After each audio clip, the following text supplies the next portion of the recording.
paglabas ng mga manonood, especially kasi diba Christmas Day ito, ano gusto niyong tumatak sa isipan ng mga viewers, mga fans niya after watching these films? Lalo na kasi may possibility na magkaroon pa ng part 3, right?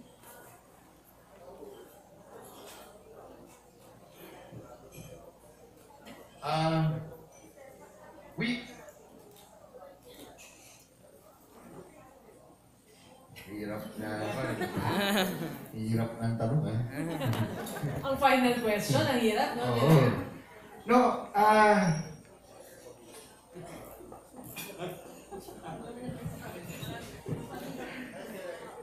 ang hirap, with the way si Dong described it kanina, we want to bring in a different kind of entertainment on Christmas, di ba? Another brand of comedy, very Pinoy, di ba? We may riff, meron din siyang parang wink-wink sa mga classic natin na Pinoy movies. We feel that the family that Sinadong has created in both films, di ba? And with this one, it will go further.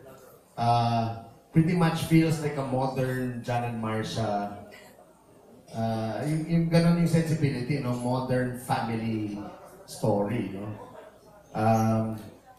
Ako talaga, when I saw the cut, doon na lang ako pabalik.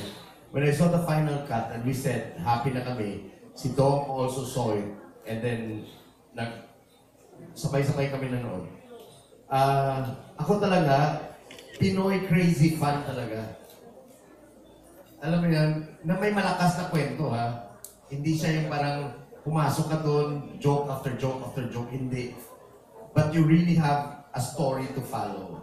And it's a story that's worth your Christmas money and worth your Christmas time. Alam mo yun, hindi siya yung parang, basta maglagay na nandyan, kung ano. Ang ganda talaga ng tahi ng kwento.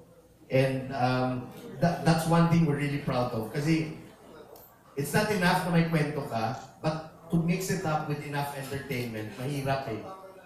Diba? Kasi somehow, sometimes, mawawala yung kwento kasi gusto mo lang mag-entertain. Pero kung minsan, gusto mo naman kwento-kwento, kung minsan hindi naman siya ganun ka-entertaining kasi dami mong kinukwento. Diba? So it's that fine balance na parang proud kami na parang hindi ka na ayaw mo tumayo para umihi, ayaw mo, alam mo yun? So, Direk, siguro isa pa, di ba may iba tayong pinapanood na movies, after we watch it, we don't even talk about it, we don't even think about it. Kasi talaga as Direk said, wala lang. Wala lang. Ito, at least, you know, it's feel good and you're going to talk about it on a positive, on a positive. And as I said nga, you know, we have to commend the creators because at least, you know, when it comes to Philippine folklore, ayan ngayon, bumabalik na naman siya, yung awareness. And kakaibang ang creatures yung ini-introduce. And at the end of the film, and i-text nyo ako kung hindi totoo. I bet you're gonna be excited about what's gonna happen in the third one. Yun. Wala, hindi yung parang nagising sila, panaginip ng pala lahat. Puta, hindi ganitong pelikula to. Puta, hanapin mo ako sa story ko yung Diba ang ng final note?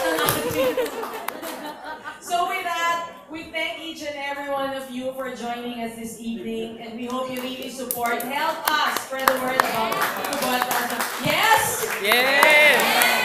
So please. Thank you. Salamat sa pagpunta. This means so much. We really need all the help that we can get, especially sa mga kasama namin sa industry. Kasama po kayo doon. We are so proud of our work.